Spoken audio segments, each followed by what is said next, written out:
O Senhor esteja convosco. Ele está no meio de nós. Proclamação do Evangelho de Jesus Cristo segundo São Mateus. Glória a vós, Senhor.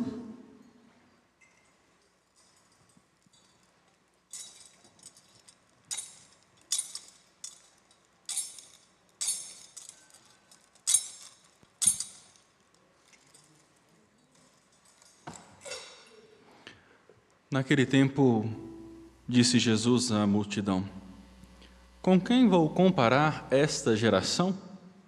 São como crianças sentadas nas praças que gritam para os colegas dizendo: tocamos flauta e vós não dançastes. Entoamos lamentações e vós não batestes no peito.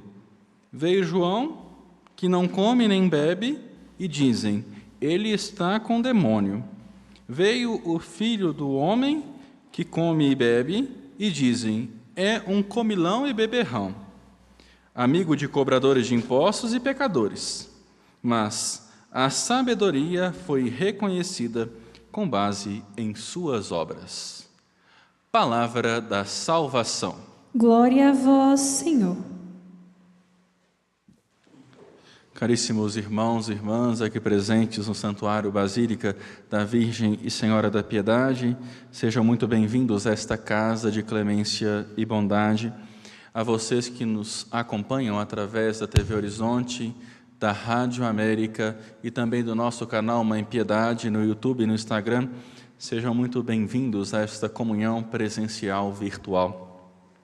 Hoje celebramos a sexta-feira da segunda semana do Advento e também o primeiro dia da novena jubilar da Virgem e Senhora da Piedade, que assim começaremos neste mês de dezembro e levaremos até o mês de agosto e setembro com a festa da Virgem e Senhora da Piedade, padroeira do estado de Minas Gerais e de nossa amada Arquidiocese de Belo Horizonte.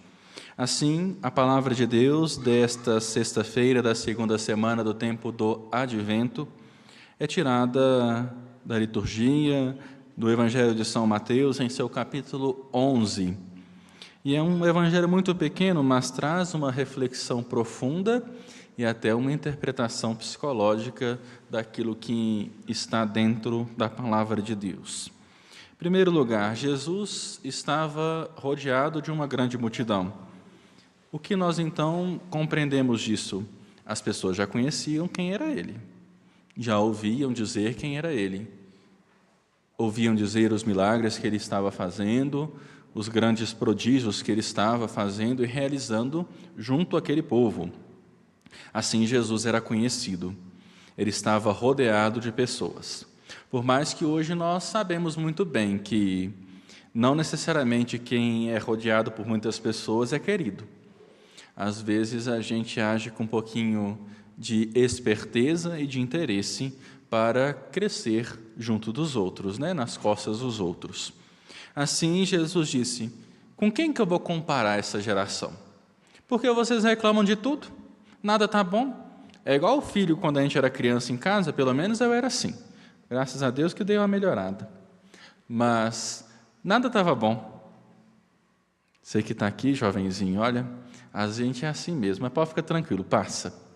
A gente não quer fazer a vontade dos nossos pais. Às vezes nós queremos fazer as nossas vontades. E nem sempre as nossas vontades são aquilo que nós precisamos. Então a gente reclama de tudo, mas não é só jovem não, porque hoje estávamos rezando um terço, e aí lembramos que Jesus estava no templo, e com 12 anos, e os doutores da lei já olhavam para aquela criança e falavam: que homem sábio, que criança sábia. As crianças hoje, cada dia que passam, se evoluem, e nós percebemos um grande avanço. Pena que às vezes algumas coisas nós evoluímos para pior. Mas então Jesus diz: como que eu vou comparar essa geração? Porque nada agrada. Nada agrada. A gente toca flauta, que é um instrumento doce, nas praças, e aí reclamam: vocês não dançam, Na praça é o lugar do encontro. Nós entoamos cânticos de lamentação, vocês não batem no peito de lamúria. Isso era um costume judeu. Não podemos nos esquecer que nós estamos no Evangelho de Mateus, e Mateus escreveu o seu Evangelho para a comunidade judaica que estava se convertendo ao cristianismo. Ou seja, aqui está uma tônica, uma presença judaica. Assim, é enviado João. Ele não comia nem bebia. Lembra o que João comia?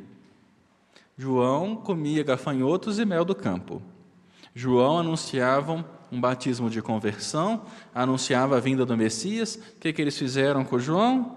Vocês não acolheram ele, falaram que ele estava endemoniado.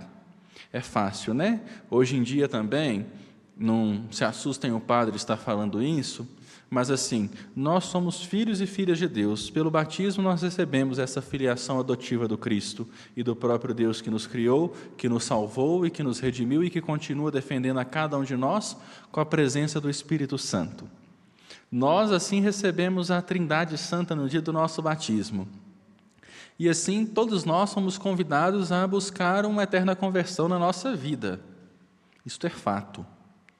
Mas, infelizmente, o que nós vemos às vezes por aí, por mais que nós herdamos a mácula do pecado original, nós comparamos e vemos uma sociedade em que faz algo errado e não assume a responsabilidade, coloca a culpa tudo nas costas do capeta. Sim, ele é responsável por muitas coisas que nós fazemos. Ele não consegue entrar na nossa mente, ele não sabe o que nós pensamos.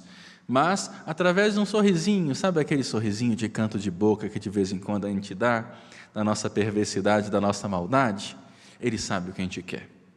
Porque ele não pode entrar na nossa cabeça, mas ele não é bobo, não.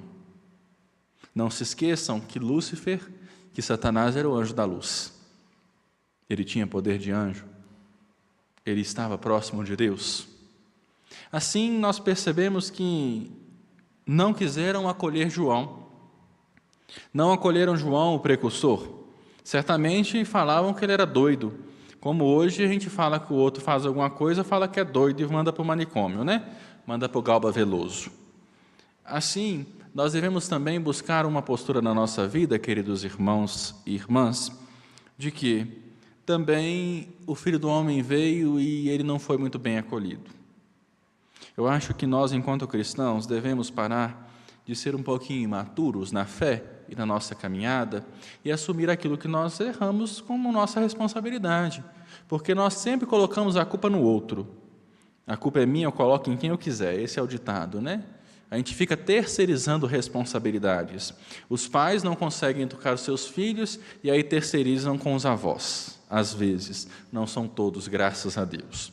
Os filhos não dão conta porque são filhos de pais que têm uma família desestruturada e aí são órfãos, reféns de uma educação deficitária.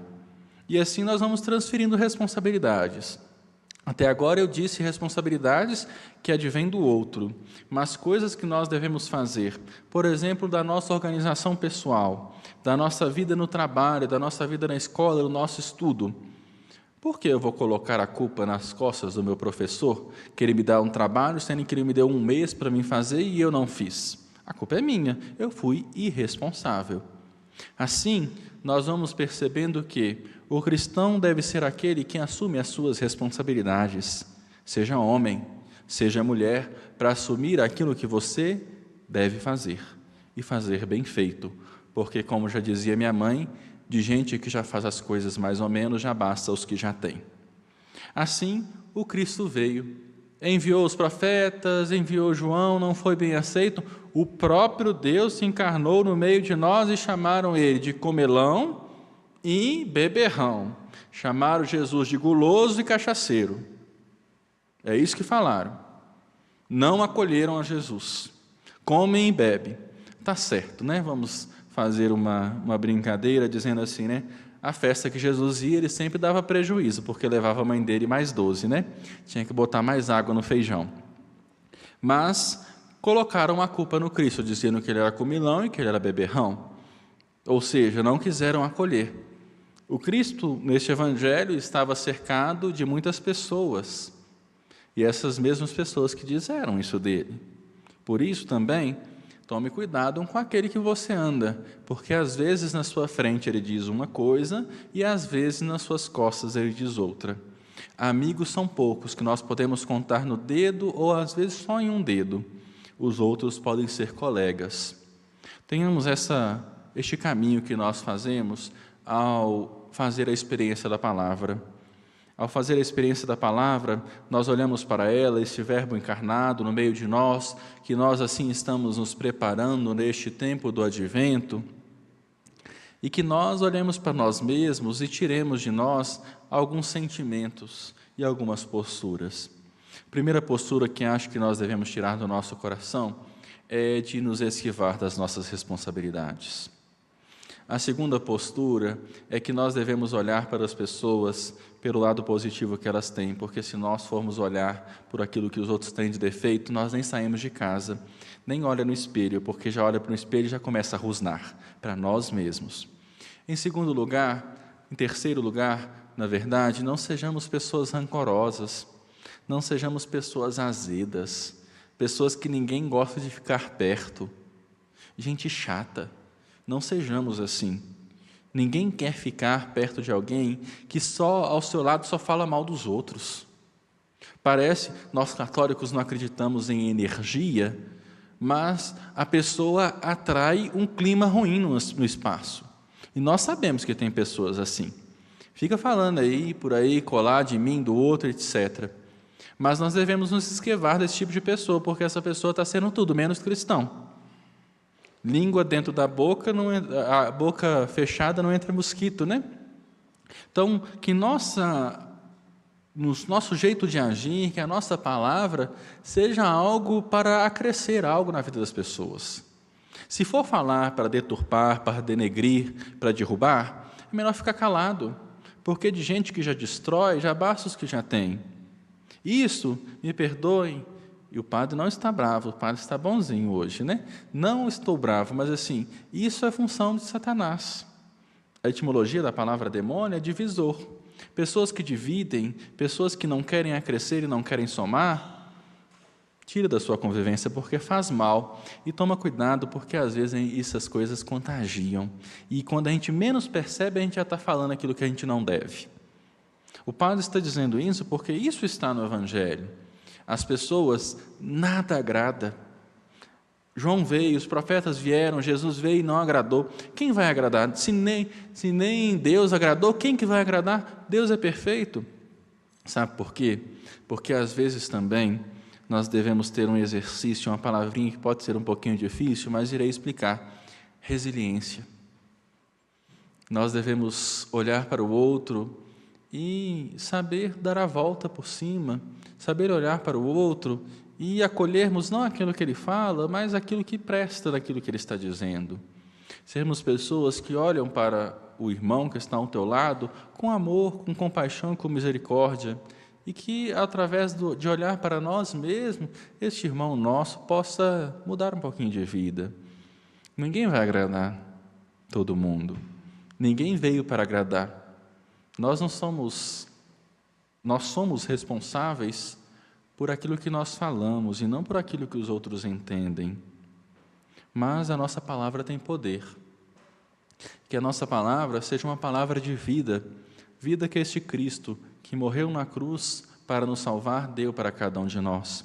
Que nós não tragamos palavras de morte para as pessoas, porque não adianta. Matar não é só dando tiro, dando facada, não. Tem gente que mata com a palavra. E se hoje nós vivemos em uma sociedade doente, onde as pessoas tomam remédio para tudo e tudo se resolve com um bom remedinho, isso às vezes pode ser culpa de uma palavra maldita que nós dissemos na vida de uma pessoa. Assim, que como neste Evangelho é encerrado, que a sabedoria é reconhecida na base das nossas obras, que nós também nos perguntemos, qual a obra que eu estou anunciando? O que eu estou fazendo para anunciar o Cristo? Qual o meu testemunho na igreja? Qual o meu testemunho no meu trabalho? Qual o meu testemunho onde eu estudo na minha casa? A quem eu estou testemunhando? Eu estou agindo com sabedoria? Cuidado, sabedoria não é esperteza. A esperteza pode ser algo bom para que você possa agir para ajudar o outro, mas não agir para deturpar o outro. O que é sabedoria?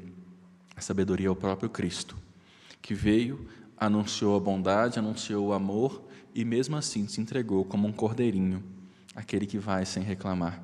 Se entregou. Sabe por quê que ele se entregou? Porque ele amou esse tanto de gente que chamou ele de beberrão, esse tanto de gente que chamou ele de comilão, esse tanto de gente que falou que João Batista estava possuído, este tanto de gente que falou que os profetas eram anticristos. Hoje nós podemos ver na igreja muitas pessoas que se dizem um outro Cristo, outras pessoas que se vangloriam e que geram discípulos para si. Nós não podemos ser assim. Não olhemos para estes, mas olhemos para o Cristo que se entregou por cada um de nós, para que assim tivéssemos vida e vida em abundância.